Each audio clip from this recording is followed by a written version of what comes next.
Hello అండి, అందరికీ నమస్కారం. నేను మీ కట్టా కార్తీక్. వీళ్ళని ఏమనాలి, వీళ్ళని ఏం చేయాలి? అవినీతి ఎక్కడైనా జరగొచ్చు, కానీ దేవుడి దగ్గర జరగకూడదు. దేవుడంటే భయమో భక్తో ఉంటుంది అందరికీ కూడా. కానీ భయమో భక్తి లేకుండా ఉన్న వాళ్ళే దేవుడి దగ్గర కూడా అవినీతి చేస్తారు, అరాచకం చేస్తారు, అపచారం చేస్తారు. అపచారము, అవినీతి, అక్రమము, నీచము ఇవన్నీ చిన్న చిన్న పదాలేమో. అంత దురాగతాన్ని వైసీపీ పార్టీ తన అధికారంలో ఉన్నప్పుడు చేసింది అనేది ఇప్పుడు బయటకు వస్తూ ఉంది. 2019 నుంచి 2024 మధ్య వైసీపీ అధికారంలో ఉన్నటువంటి 5 సంవత్సరాల టెన్యూర్లో తిరుమల తిరుపతి దేవస్థానంలో లడ్డూ ప్రసాదంలో కల్తీ నెయ్యి కలిపారు అనేది మీరు వినున్నారు. దాని మీద ఎంక్వైరీ కూడా జరుగుతూ ఉంది. అయితే ఈ ఎంక్వైరీలో బయటకు వస్తున్నటువంటి విషయాలు అంటే మొత్తం వైసీపీ అధికారంలో ఉన్నప్పుడు టీటీడీ 48 కోట్ల లడ్డూలని తయారు చేస్తే 20 కోట్ల లడ్డూల్లో కల్తీ నెయ్యిని కలిపారట. 20 కోట్ల లడ్డూల్లో కల్తీ నెయ్యి అనకూడదేమో, ఎందుకంటే అసలు నెయ్యే కాదు అది.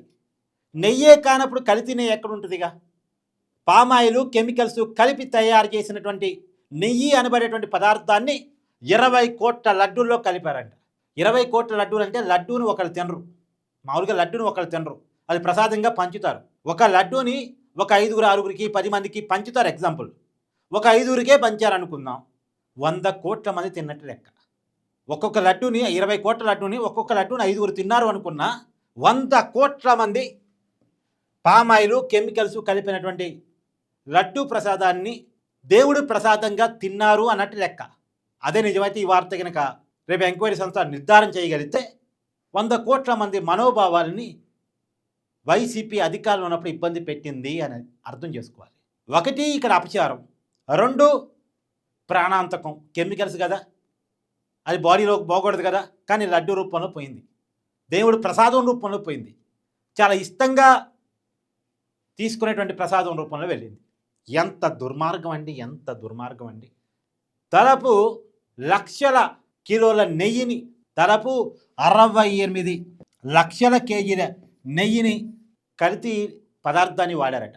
అంటే ఏమనాలి వీళ్ళని, ఏం చెయ్యాలి అసలు వీళ్ళని? ఎంత దుర్మార్గం అండి.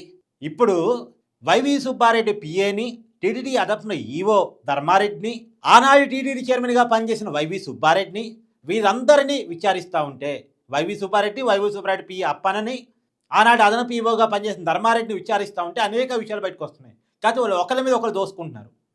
నాకేం సంబంధం, టీటీడీ చైర్మన్ అడగండి అని ధర్మారెడ్డి అంటాడు. నాకేం సంబంధం, అధికారులే చూసుకున్నారని వైవి సుబ్బారెడ్డి అంటాడు.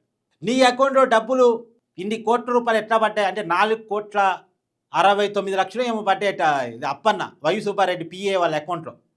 నీకు నీ అకౌంట్లో ఇన్ని డబ్బులు ఎందుకున్నాయి? నీకు ఇంత శాలరీ లేదు, నీకు ఇంత ఆదాయం లేదు, నీ శాలరీ ఆదాయం అంతా కలిపిన 60 లక్షలు 65 లక్షలు ఉంటుంది, కానీ మిగతా డబ్బు అంతా ఎక్కడి నుంచి వచ్చింది నీకు? కోట్ల డబ్బులు ఎక్కడి నుంచి వచ్చినాయి అంటే అతనేమో నేను సర్వీస్ చేశాను కాబట్టి నాకు ప్రజలు భక్తులు ఇచ్చారంటాడు. ప్రజలు భక్తులు దేవస్థానానికి ఇస్తారు, దేవుడికి ఇస్తారు, అప్పనికి ఎందుకు ఇస్తారు? అప్పని ఏం సర్వీస్ చేశాడు ఇస్తారు? ఒక టీటీడీ బోర్డు చైర్మన్ పిఏ ఏం సర్వీస్ చేస్తాడు అసలు? ఏం సర్వీస్ చేసేది ఉంటుంది అసలు? అతను ఎవరికి పిఏ? చైర్మన్కి పిఏ. చైర్మన్కి సర్వీస్ చేశాడేమో, చైర్మన్ ఇచ్చాడేమో, అంటే వైవి సుబ్బారెడ్డి గారు ఇచ్చారేమో. అది చెప్పొచ్చు, నాకు వైవి సుబ్బారెడ్డి గారు ఇచ్చారు, నా వాటా కింద ఎంత ఇచ్చారు, ఆయన వాటా కింద అంత తీసుకున్నారని చెప్పొచ్చు. ఆయన సర్వీస్ చేసేది చైర్మన్ గారికే కదా, మరి ఆయన భక్తుడికి ఏం సర్వీస్ చేస్తాడు? ఆయనకి భక్తుడికి ఏం సంబంధం ఉంటుంది అసలు? టీటీడీ చైర్మన్ పిఏకి భక్తుడికి ఏం సంబంధం ఉంటుంది? ఆయన YV Subba Reddy PA. YV Subba Reddy గారికి సంబంధించిన కార్యక్రమాలు, వ్యవహారాలు అవన్నీ చూసే వ్యక్తి. ఆయన అకౌంట్లో 4,69,00,000 ఏమో దొరికాయి అంటే దీన్ని ఎట్లా అర్థం చేసుకోవాలి? ఇది మొత్తం 250 కోట్ల రూపాయలు. అంటే ఈ నెయ్యి టెండర్ కోసం 250 కోట్ల రూపాయలు ఖర్చు చేశారు 2019 నుంచి 2024 మధ్య. ఈ 250 కోట్ల రూపాయలని ఉత్తరాఖండ్లోని Bhole Baba dairy, Tamil Nadu దిండిగల్లోని AR dairy, Tirupati దగ్గర ఉన్నటువంటి వైష్ణవి డైరీ చిత్తూరు జిల్లాలో ఉంటుంది, తర్వాత ఉత్తరప్రదేశ్లో ఉన్నటువంటి ఇంకొక 5 డైరీ అట. ఈ 4 డైరీల మధ్య ట్రాన్సాక్షన్ జరిగింది. ఈ 250 కోట్లలో నుంచే వైవి సుబ్బారెడ్డి పిఏకి కమిషన్ వచ్చినట్టు ఇప్పటికీ అధికారులు గుర్తించారు. ప్రధానంగా బోలేబాబా డైరీ నుంచి కమిషన్ వచ్చి ఉంటుంది అని. ఏంటండి దుర్మార్గం?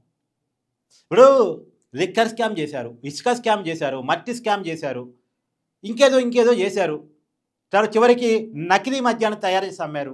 అవన్నీ ఒక ఎత్తు అయితే దేవుడి దగ్గర కూడా కుంభకోణం చేయటం ఏంటి? ఎవరితోనో పెట్టుకోవచ్చు కానీ దేవుడితో పెట్టుకోరు కదా సహజంగా ఎవరు. అంటే ఇక్కడ అర్థం చేసుకోవాల్సింది ఇది డబ్బుల కోసం చేసింది కాదు. దేవుడి మీద భయం లేని వాళ్ళు, భక్తి లేని వాళ్ళు దేవుడి మీద చేసిన కుట్ర, హిందువుల మీద చేసిన కుట్ర, హిందువుల మనోభావాల మీద చేసిన కుట్ర. ఇది 240,00,00,000 అనేది 240,00,00,000 అనేది మొత్తం టెండర్ వాల్యూ. దాంట్లో మహా అంటే కమిషను ఒక 20,00,00,000, 30,00,00,000 వచ్చున్నాయేమో, లేదా ఇంకెంతగానో ఎక్కువ వచ్చిందో నాకు తెలీదు. ఆ డబ్బుల కోసం చేసి ఉంటారని నేను అనుకోను. వేల కోట్లు, లక్షల కోట్లు తినేసిన వాళ్ళకి 20,00,00,000, 30,00,00,000, 40,00,00,000, 50,00,00,000 తినేయడం పెద్ద విషయం అని నేను అనుకోను. ఇది డబ్బుల కోసం జరిగిందని నేను అనుకోవట్లే. సరే, డబ్బుల కోసం జరిగి ఉండొచ్చేమో కానీ డబ్బుల కోసమే జరగలేదు అని నా ఉద్దేశం. ఇది హిందువుల మీద జరిగినటువంటి కుట్రేమో అని నా అనుమానం. నా అనుమానమే ఇప్పటికి. అది నిర్ధారించాల్సిన ఎంక్వైరీ సంస్థలే. ఎందుకు అనుమానం? జగన్మోహన్ రెడ్డి గారు అధికారంలో ఉన్నప్పుడు ఏ రోజు కూడా సతీ సమేతంగా వెళ్ళి పట్టు వస్త్రాలు ఇవ్వలేదు. ఒక పాయింట్. రెండోది, ఈ మధ్య కాలంలో తిరుమల వెళ్తూ డిక్లరేషన్ ఇవ్వడం ఇష్టం లేక తిరుమల వెళ్ళటాన్ని మానేసుకున్నారు తప్ప డిక్లరేషన్ ఇవ్వడానికి ఇష్టపడలేదు జగన్మోహన్ రెడ్డి గారు. ఏముంటుంది డిక్లరేషన్లో?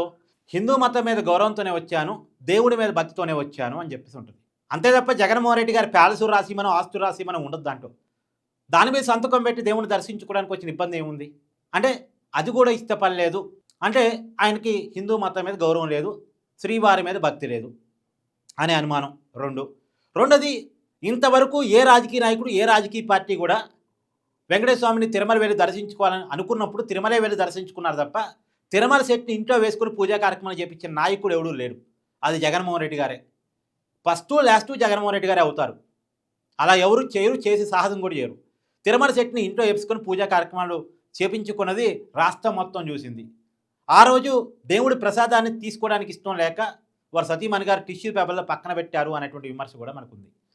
ఇవన్నీ ఒకదానికొకటి చూసినప్పుడు సరే, మరి దేవుని నమ్మం, మేము హిందూ ధర్మాన్ని మేము పాటించు అని ఓపెన్ చెప్తారని అట చెప్పరు. మళ్ళీ అట చెప్పరు. మీ హిందూ మతాన్ని తీసుకున్నా అని జగన్మోహన్ రెడ్డి గారు చెప్తూ ఉంటారు. కానీ రియాలిటీలో మనకి ఇవన్నీ కనపడతా ఉంటాయి. కాబట్టి ఇక్కడ చాలా అనుమానం ఏంటంటే ఇది హిందూ మనోభావాల మీద జరిగిన కుట్ర, కావాలని చేసిన కుట్ర అనేది ఒక అనుమానం కలుగుతూ ఉంది. మీకు అనిపించినటువంటి అభిప్రాయాన్ని కూడా కామెంట్ రూపంలో తెలియజేయండి. Thank you.